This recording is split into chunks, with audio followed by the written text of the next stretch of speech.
Hey there, Howard.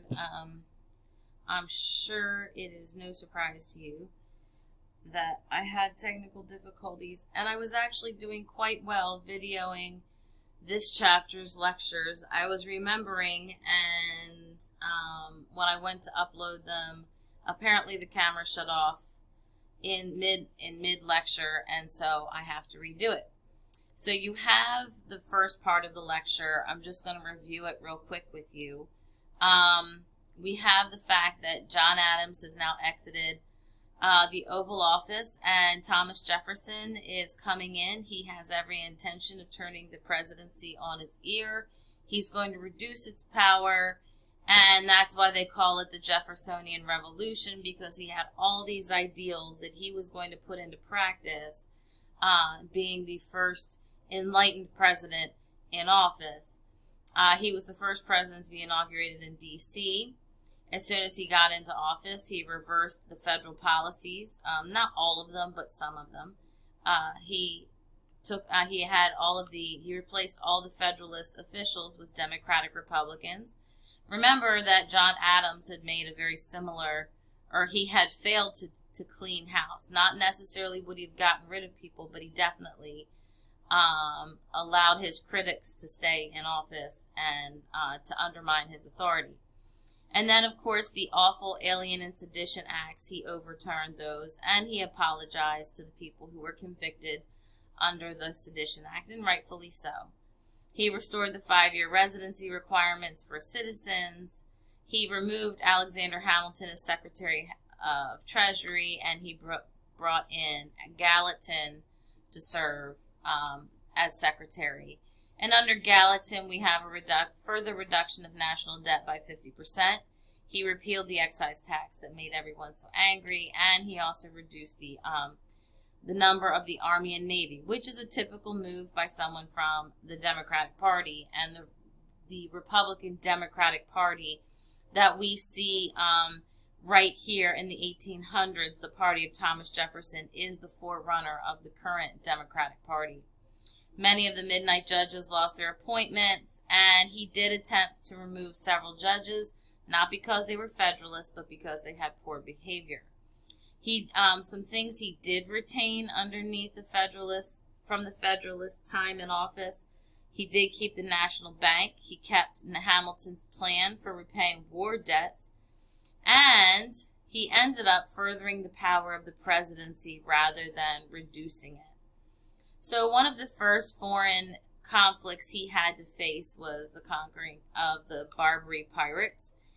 We went over this in the first chapter, where the Barbary pirates were holding, they were basically a mob mentality, and made people pay a fee to keep their ships safe in that area of the world. When Jefferson refused to pay, it started the Tripolitan War, and he sent Richard Dale and Stephen Decatur to defend the American ships.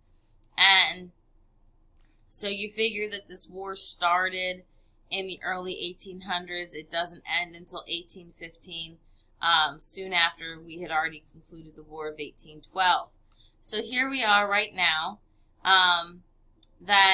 Notice that on number 5, I'll point out that it earned the U.S. some more foreign respect.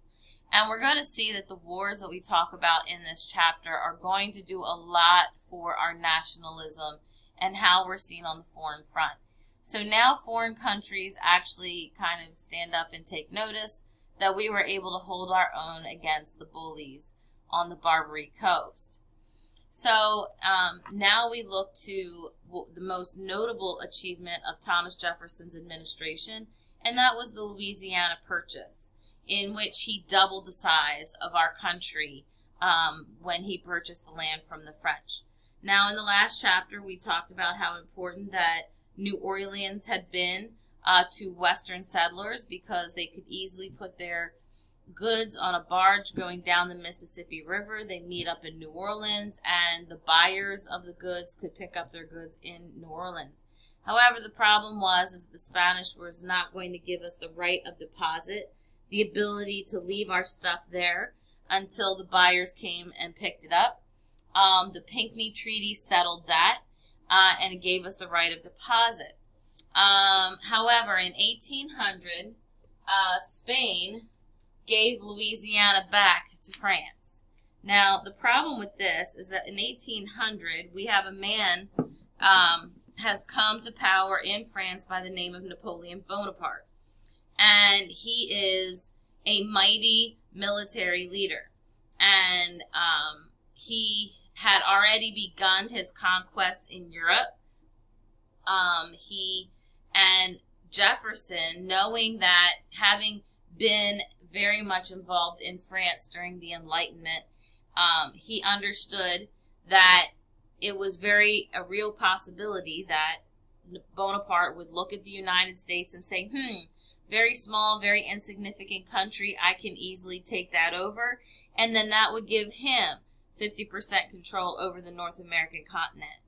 So, understanding that eventually Bonaparte would turn his eyes westward towards our nation, Jefferson tried to head him off, and he sent Robert Livingston to go meet with Talleyrand. You might remember Talleyrand from the XYZ affair, and with an offer that they would go ahead and buy the city of New Orleans and portions of Florida. Now, this is not the land that we would eventually acquire. It was just enough to kind of finish off our boundary lines and get that all-important city of New Orleans under our auspices. But Talleyrand refuses the offer that Robert Livingston has. Now we see the hand of God come into play, because while Bonaparte was a very brilliant military man, and he had played his cards shrewdly up to a certain point, as he went and crowned himself the Emperor of France, and he took a new wife. He had originally been married to a woman by the name of Josephine. She was slightly older than him and past childbearing years. So while he loved her, she was not going to give him the succeeding heir that he wanted to this new monarchy he had created for himself. And so he divorced her, and he married the cousin of, I believe it's the niece of Maria Antoinette, and who was young and was able to give him the children he looked for. So the more and more he climbed up in his pride, the less shrewd his decisions were, and he felt that he was unstoppable. That's kind of the way the devil gets us. And so he went and sent his army to Russia, and during the middle of a winter. Now, I don't know if you've ever seen snow, Howard, but the snow in Russia is akin to the snow we would see in Alaska. The winters there are very harsh, and his armies were decimated by this campaign into Russia. And so in order to recoup his losses, Bonaparte sent Talleyrand back to Jefferson with a counteroffer that included not just the areas we had originally requested. It said, hey, take it all. Take the entire section of land for $15 million, and we will call it even. And this caused a problem for Thomas Jefferson because, again, he doesn't like expanding the powers of the presidency. He wants to keep it small. However, he knows that if he doesn't take the Louisiana Purchase, that's going to give European countries, somebody's going to buy that land. Napoleon needs that money. So if we're not buying it, then he's going to go shopping for someone who will buy it, and that is going to give another European country a hold in North America.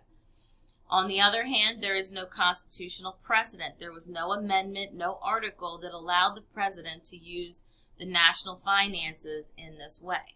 So even though he had a lot of reservations, Jefferson went ahead and approved the purchase. Once the purchase was made, he commissioned several men to conduct 2 expeditions into the Louisiana Purchase territory. Actually, some of them went further beyond the what was necessarily ours But of course, everyone knows the most famous of the expeditions was led by Meriwether Lewis and William Clark. They were ordered to not only just go and make maps of the area, but they were supposed to record the zoology, the animals that they would see on their journey, the botany, so the plants that they would also find, and geology. He wanted to know, again, not only just maps, but he wanted to know where there were large forests and mountains and rivers, and he just wanted to know what natural resources we had just bought for ourselves from France.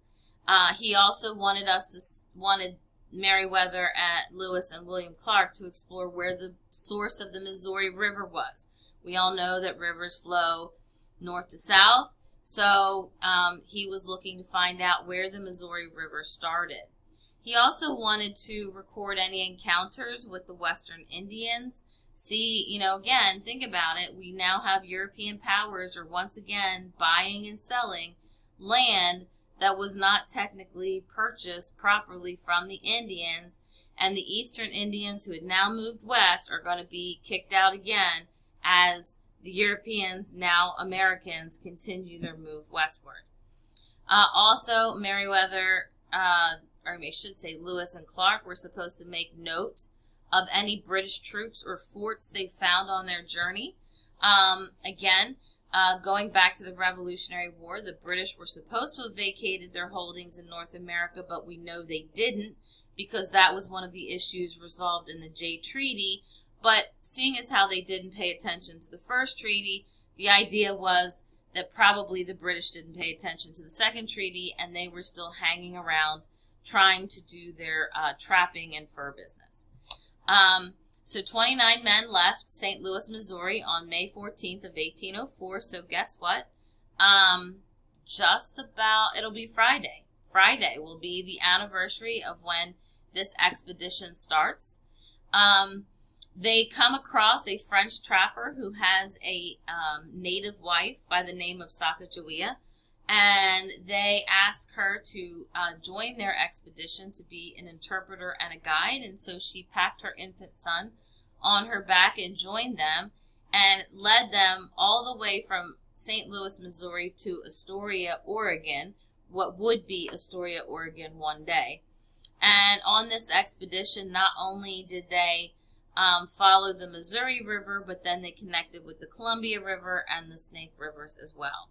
This entire expedition covered 9,000 miles, and it found over 200 plants and over 100 animals before it was all over, and the expedition concluded on September 23rd of 1806. The second expedition was led by Zebulon Pike. He was also sent to have some jobs to do on this. First and foremost, he was supposed to explore the source of the Mississippi River, and while he was out there walking about, he was to tell any British he came across, hey, by the way, we now own this land and you really do need to leave. His expeditions had him also explore the Arkansas River, and it led him to what is now the Colorado Rockies and Pikes Creek. Well, that concludes my video. I'm going to stop here at Roman numeral number 3 because we're going to do that in the third. Just one last note, I will not be here next week, but I should have your work uploaded, so there shouldn't be any problems. But if you do, I can be reached by my email. All right, talk to you later, Howard. Bye-bye.